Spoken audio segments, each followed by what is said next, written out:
convener here march and march. For today, I've been asked to convene this march. Maningi kama marches ke sawa convener in the past. Kulesikhathi samanje sisalungisa uhlelo esokupela ama civic organizations ayiphathi yalolu hlelo ukuthi asondele nje ngalabo right nithumele nje yena 20 years ngila eSunnyside angikaze ngibone ibutho ngena kanje ngiya kanje alike nishayile ihlombe nje ibutho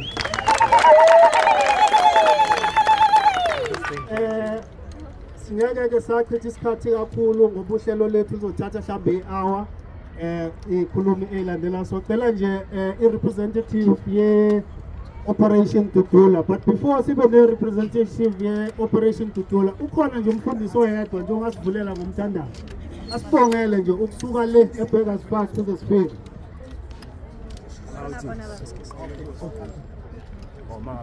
Okay, sicela ukuqalisa ibutho phela lezoqala phakathi Thando sicela nje ukuqala ngeprayer umkhuleko ukhona ongasiphulekela sondela baba uzosiphulekela umkhuleko wona uhamba phambi cha usekhulumile ubaba uthi hayi sorry siqolo nje sicela ukusiphulekela siyajabula ukuthi umoya ongcwele ukule ndawo amen Hallelujah. Hallelujah. Igama ngimlungisi bengicela ukunibonga lonke ngegama likaJesu ukuthi ngikwazi ukuthi ngifike la. Manje ngesikhathi isikhathi Joshua 1:8 but the book of the law must not depart from your mouth, but you must meditate on it day and night so that you can observe everything ebhaliwe lapha, and then you will make your way successful. You will have good success.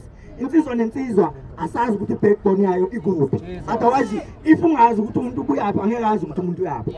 So ngicela ukuthi singavala amehlo asithandazeni. Mntana ozunomhlaba mnini mandla wonke siyabonga ukuthi ube nathi mina namhlanje. We thank you Lord for each and every person here. Thank you Lord for the covering. Thank you Lord for protecting us Lord. Thank you Father that Father the mission is possible indeed. Except the Lord build the house they labor in vain. Except the Lord watches over the city, the watchmen watch it but in vain. We will not labor in vain, Tina, or bring forth for trouble. Thank you, our Lord, that we take back our nation through you, Lord. In Jesus' mighty name we pray.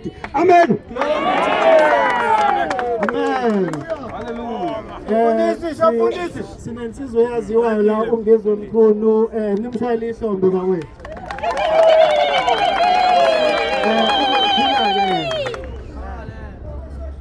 Amanda.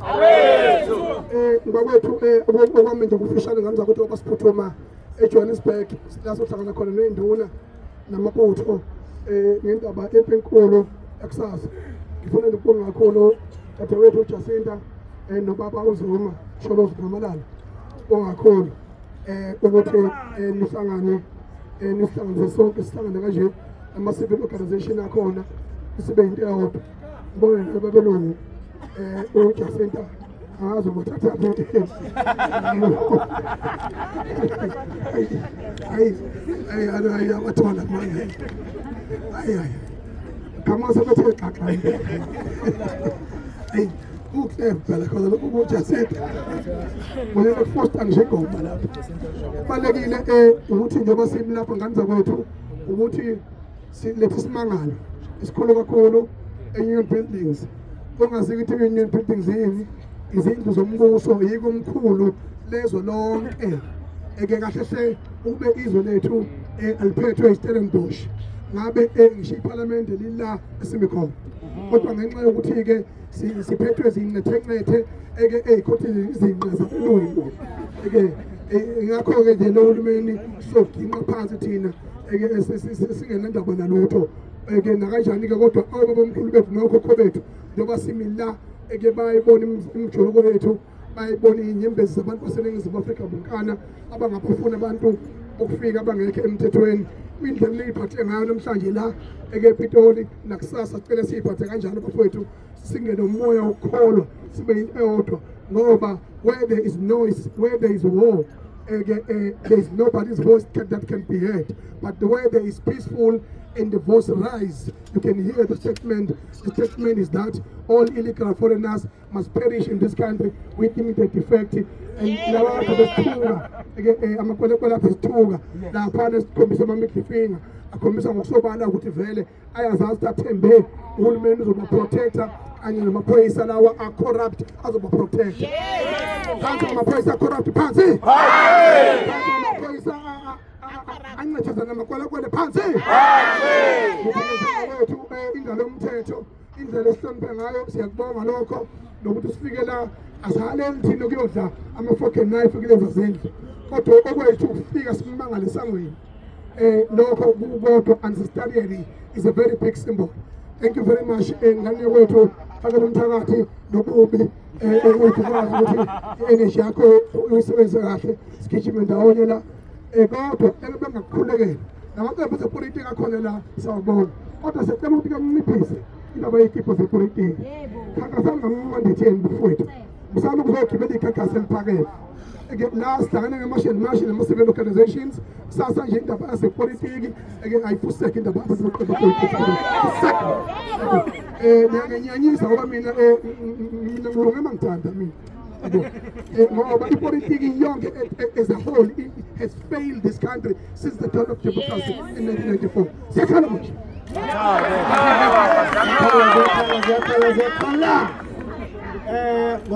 Commanders morning. Commanders morning. Commanders morning. Semkhansele yini leadership. Semkhansele yini ngeze ubaba ngizwe uthi hayi umgijimisile ngiyabona ukuthi no-morning wenu uphansi ukukhathala.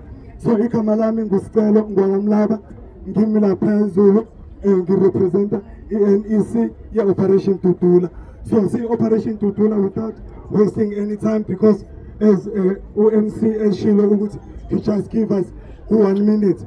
First of all, we would like to thank i-March and March and also i-leadership yonke ye-March and March, especially the president ye-March and March Augustus Uchesinta nabantu asebenzisana nabo ukuthi bahlele le ndumezulu yale march. And I think ubumbano esilibonayo amongst ama-members wonke of different politics, I believe ukuthi sikhuluma izwi elilodwa lokuthi amakwerekwere awasithuthele abuyele emakubo.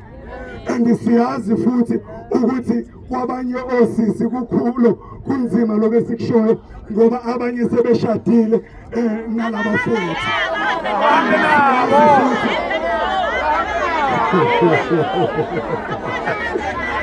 Siyazi futhi ukuthi abanye futhi sebesebabazalana ingane kodwa sizoshola sizosapotha i-March and March.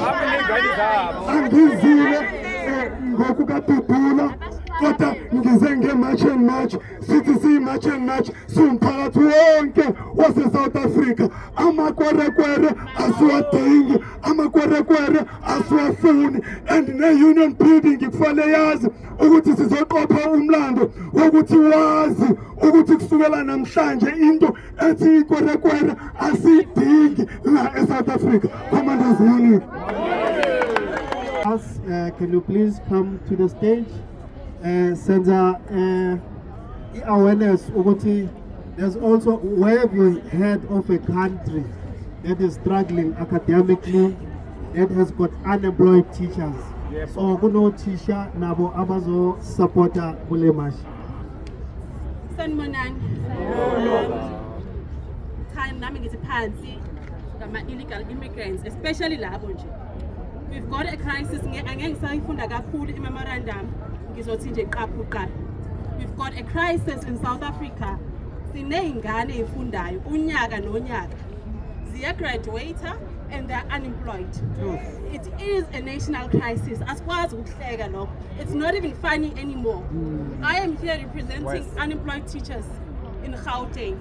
In fact, right now it's in South Africa because majority of them, they're not working. And we've approached the Department of Education. Sahamba, we had a round table discussion. They were like, no, you guys are actually approaching the wrong department because Tina, it has got totally imali from the Department of National Treasury. therefore our hands are tied. And then mina ngabuza ke ngathi no, anikwazi kusho njalo. Whereas we've got othisha abama-foreign, even in public schools, it is not a scarce skill ukufundisa. They were like, their excuse was, we do not have enough teachers of maths and science. And I was like, I've got a database. Do you want teachers? I'll give them to you. Yes. They were like, no, they gave me excuses. And I actually said to them, no, sizobuya. I know ukuthi banalento mentality yokuthi South Africans benza into bese bahlala phansi. So mina ngabatshela ke ngathi asihleki into engahlekisi. We are going to come back. We will approach the Department of National Treasury. So into ekhona la kule memorandum sicela imali yokwakha igoli. Kwagcineni nje kwakha isikole South Africa. The only ones I know of, I think, is who paid. Kwagcineni kwakha isikole. The classes are overcrowded. I-ratio yothisha ithi 40:1. But when you enter in a classroom, there's 80 kids. How do you give attention to 80 students? How do you determine ukuthi la mntwana lapha ekhoneni has a problem? I cannot do that. You cannot even walk in these classrooms. They're crowded, they're overcrowded. And benjalo nje bazothi push umntwana aye to the next grade. Lapho bona, the very same Department of Education, iyona ethi lethani ingane zangaphandle zibuye zizofunda la ekhaya. Knowing very well that they do not have the capacity. Uyadla kanjani ingane ese-next door ungenakho ukudla? Ungafitile lezi zakho kuqala. So into ekhona la, i-memorandum eya kwa-Department of National Treasury to say, sicela imali yokwakha iy'kole, kanti imali yaphi? Isn't it that we have taxpayers here? Abakhokha imali enzima kabi, angisebenzi ke mina ngikhokha intela. Yes, so we are saying to them, hayi bo saba nomhlangano o-50 sila. Sithi khona sicela imali. Sicela imali bakithi. Sicela imali yokwakha iy'kole, ba-add ama-classrooms so that othisha bezoqashwa. Bese bayasiza bakithi basikhiphele othisha bangaphandle. It is not a scarce skill ukufundisa. Ngiyabonga. Money. Commanders morning. Futek, futek. Futek, futek. Futek, futek. Commanders morning. Commanders, abasesi nabo bhuti wethu abasebenzi because of President Ramaphosa. This unemployment rate increases ngani? Ramaphosa. Why? Because Ramaphosa wenzani udla nawo. So we must make sure, guys, as this movement, civic movement, let's be one. Just imagine if siza sibangaka masingahlangana saba into yinye civic movement i-ANC singayikhipha phansi. So commanders sizohlangana namanye ama-civic movement, maybe izinto zingahamba kahle sahlangana saba into yinye sawisa i-ANC. Commanders morning. Mandla awethu phansi ngama-foreigner phansi ngama-foreigner phansi ngamaphoyisa athathe protection fee ama-foreigner phansi ngamaphoyisa defend ama-foreigner phansi ngohulumeni uvikela ama-foreigner phansi ngoRamaphosa phansi ngoRamaphosa phansi. Mandla no asibingelele kuthiwa sikhulume nje 1 minute ngiyalanda-ke but ngizowufinca 1 minute ube 30 seconds. Sibingelela wona wonke umuntu okhona la nabo laba beyindaba nawo amaphoyisa ngiyacabanga ukuthi sibamsane kahle kuze kube yimanje kusukela ekuseni. Angiyaqonda nawo ukuthi ayawuqonda umzabalazo wethu ukuthi hayi ngoba silwa nawo kodwa silwa nesystem abasebenza lawo ngaphansi kwayo.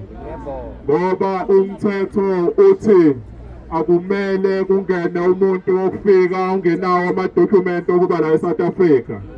Kodwa bonke labantu abangenayo amaphoyisa amaningi ayabazi la eGoli, eGauteng, ePitoli, la eGoli uya ko-Hillbrow kuyaziwa nje ukuthi indawo abantu bokufika. Lapha eThekwini ko-Point kuyaziwa ukuthi indawo nje abantu bokufika. Kodwa ngeke uzwe kuthiwa amaphoyisa agasele khona ayo-raida ukuthi ngabe abantu abakhona ngokusemthethweni yini. Ngeke uzwe kuthiwa amaphoyisa ahlasele iHillbrow ukuthi ayobheka ukuthi abantu abakhona bakhona ngokusemthethweni.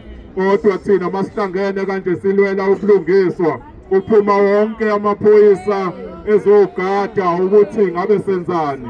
Asuke ezosipha nje ukuthi khona yini okuwrong esikwenzayo. Bathi siyasho njengamanje ukuthi eHillbrow kugcwele ama-foreigner angavumelekile ukuba se-South Africa. Siyasho ukuthi eHillbrow kugcwele ama-foreigner adayisisa iy'ngane zase-South Africa umzimba. Siyasho ukuthi eHillbrow kunama-foreigner adayisa ama-drugs, kodwa kusasa amaphoyisa ngeke avuka aye khona. Nangale kwakusasa amaphoyisa ngeke avuka aye khona. Kodwa njengamanje mangase ngithi uJacinta wenze icala ngavuka ekuseni aye khona ayomlanda. Ngisho ukuthi ke isystem esingaphansi kwayo iyona esicindezelayo. Ngakho ke izwe lethu lobabamkhulu siyolwela noma bengasabisa kanjani siyolwela. Ngiyangijabulisa ukuthi ama-civic organization nawonke abantu abakhona sibambisene ngegama elilodwa, ngoba lelizwe before ujoin a-political party uqale ube umhlali wase-South Africa. Before uyojoin a-political party uqhamuka emndenini uney'ngane unomndeni. Lelizwe lethu siyabonga kakhulu mangobese ngokuthi usihlanganise kanje. Amandla owethu phansi sike kwela phansi sike kwela phansi sike ngamaphosa phansi ngiyamthanda phansi ngamaphosa phansi. I feel like Tina South Africans, we are not angry now. We are not angry now. We are not yet liberated. It's not yet Uhuru. Aluta continua. We need to stand up and rise up. We need to stand up for our country, for the future of our children, because the country is gone. So it's up to you and me to stand up and fight. So I say Aluta continua. Let us be angry, guys. Let us show them who we are tired. Hallelujah. Sanibonani. Njani? Umahlase lo mephambi kwenu. Sihle siphi. Bathi omlilo siyazibasela siyiqishele. Mina okwami ngizokhuluma la, I'm here to address the issue yabafundisi abaphuma ngaphandle. The pastors that are in our country, some of them, they are using the church as a cover up for human trafficking, drug selling that they are doing. We have seen the SIU gave a report. Uguti, Home Affairs is selling e-citizenship, selling DNA results, selling whatever it's selling to abafundisi bangaphandle for them to come and occupy us. My question is, Kaditina, asinabo abafundisi la eMzansi. Isiyona sikho kanti la eMzansi. My question is, uShembe akekho kanti? uLutheran akekho? iCatholic ayikho? Angiyazi into enje mongadlula nje la edrobheni istrade si1 kuno fireproof hallelujah what chuku bomb whatever the case is. Mina ngithi, I'm standing here to say kwanele mfundisi. Kwanele mfundisi. We can't turn a blind eye ukuthi being a man of God from your country, you come here, you get asylum. Chigi, you now have an NPO. How? I'm just here to say, can our Home Affairs investigate our non-South African pastors to say, one, how did you enter the country? Two, for you to have an NPO registered, is it really registered under them or basebenzisa abosisi bethu to register it ngoba abosisi bethu naba bathengisa sino-fake marriage nje lana ngoba abosisi bethu bayawathanda abazayizana. Sino-fake pastors ngoba abafundisi most 90% abafundisi esibatholayo abafundisi bangaphandle bayenza izinto ezishaqisayo. So ngithi mina umfundisi wangaphandle, if a pastor that is not South African is here with the right documentations and they're not doing anything illegal, we have no problem. But if your documentation has an issue, Mfundisi, be a man of God, pack your things and go home. Because sikhathele amasonto abafazi bayakhonza baguqela amadoda wangaphandle kodwa wena endlini ngeke akuguqele. Indoda yangaphandle mayithi mamathi Daddy is calling you. Umntakho uyagijima athi papa Daddy. Kodwa endlini akakhothamelo wakho indoda. Bahamba basisi bethu babashadise baqede lapho babazalise. Si-overpopulated. Ngithi mina if umfundisi ula mamela mntakade sakhule ey'nkonzweni sinabo abafundisi in our country. Angiyazi le abafundisi uyiMidas sokuyisonto amabhilidi amafektri sokuyiy'nkonzo. Enough is enough. Enough is enough. And if abantu bathi hayi lona uxenophobic kunjani mamela mntakade, whatever label you want to give me, mamela, whatever label you want to give me, whatever you want to say about me, if it will make you sleep well at night, continue. If kuyakuphakela ukuthi usithuke uthini, continue. But not in our lifetime. So yes, njengoba singabheki what day sothi siyabheka isiyona seko sokugcwala bo fire proof because ayingane mama, especially mama ungazi ukuthi yini engaka bakuthela ngo-oil bakubamba uyawaphuma. Finish. Enough is enough. Umlayezo wami loyo kwanele. Amandla. Long live the spirit of no surrender. Long live. Long live the spirit of no give up. Long live. Mawahambe amakwerekwere mawahambe. South Africa for South Africans. Zimbabwe for Zimbabwe. Nigeria for Nigeria. Thank you very much to the host of this march. And I want to thank all the citizens today who gathered to ensure Uti, our message is sent here in this union building.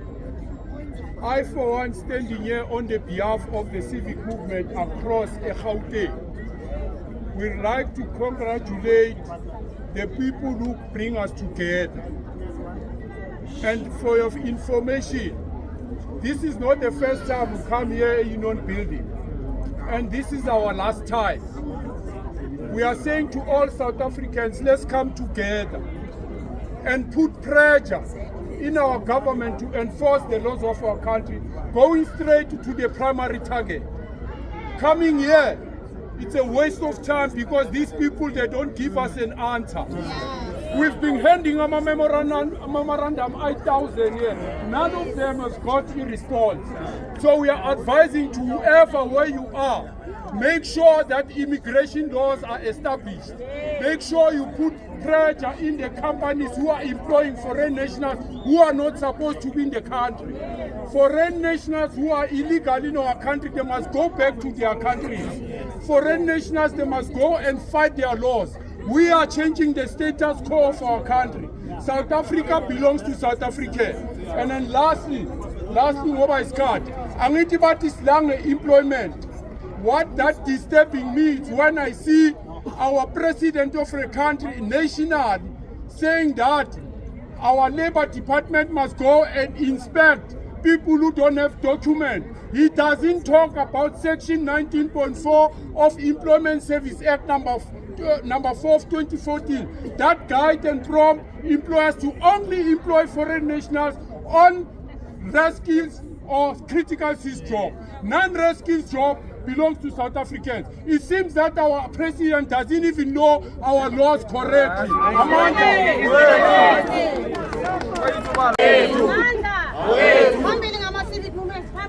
Morning leaders. Mina ngimele la Alexandra sibuya Alexandra sifela movement. Ngifuna nje ukuthi abantu basehostel induna masiphakamele Alexandra. Alexandra is dominated by ama foreigners. Futhi menihleli nina niinduna nimadoda ningadodakali. Thina abomama mele sisukumele nina siyingane zethu emakhaya size sifake impilo zethu engqupheni nihleli emzini yenu nina njengamadoda. Phakamana amahostela mesithi phakama Zulu shisho ukuthi wonke umuntu hayi abantu baseNatal ukuthi kumele belezoloku besuka bemela abantu baseGoli niloku nikhona phakamani nina madoda dodakalani siboniseni ukuthi niyinsizwa sasazi ukuthi Alex iyala manje sekuthulile mara amafoni baneyitoro banemizi banayo yonke into amaphoyisa bathatha ama-bribe mesingali bayohlala banethezeke ingane zethu ziyohlala zibhema ama-drugs nina nihlele emasabapini niyitshela ukuthi andinayinkinga le yinkinga esibhekane nazo Alex ziyonihlangabeza ngoba labantu ababhema ama-drugs bayangenela emizini yethu ngiyacela ukuthi phakamani iy'nsizwa zasamahostel ngiyangicela ngomoya othulile ngicela ukuthi niphakame nihlangane namanye amabutha nihlangane nezinye iy'nsizwa ehostel kusasa siyejozi asihlanganeni ngeke sithi suke Alex ize la ePitori niloku nihleliswe yini or nithatha ama-bribe kumakwerekwere wena mastand ohlalisa ikwerekwere siyeza nakuwe wena phoyisa othatha i-bribe siyeza nakuwe sizolwa ukuthi igazi liyachitheka sizolwa silwela ingane zethu uzophakama abafazi amadoda bazosilandela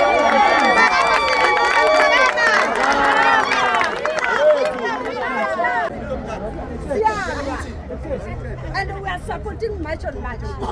Siyala emakliniki. Ekliniki yethu yaseDenville abangeni since the 21 March last year namanje. Sithi abangeni angithi imitheni. Yebo. Abantu batshontsha imithi. Yebo. Abahambe.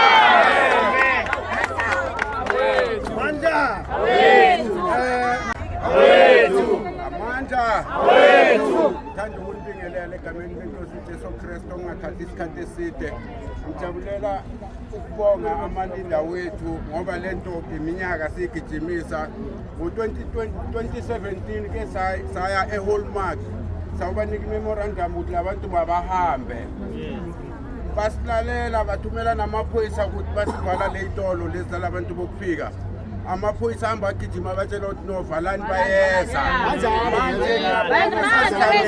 South Africa sinama-civic waseTshwane bokhoti bosakra bakhona la manje senikhulumela iTshwane yonke sicela ukuthi bomama sinenkinga ukuthi sibabeke emakhaya wethu kufanele basibaqale ngokubakhipha emakhaya wethu sithi masilwa nabo baphelele la edrobheni bakwazi ukuphuma kahle khona manje siyakhuluma la masifike emakhaya siyababingelela futhi bengithi masisuka la sibanika ama-notice bahambe sukela emakhaya abahlala nabo nabantwana babo abafuduke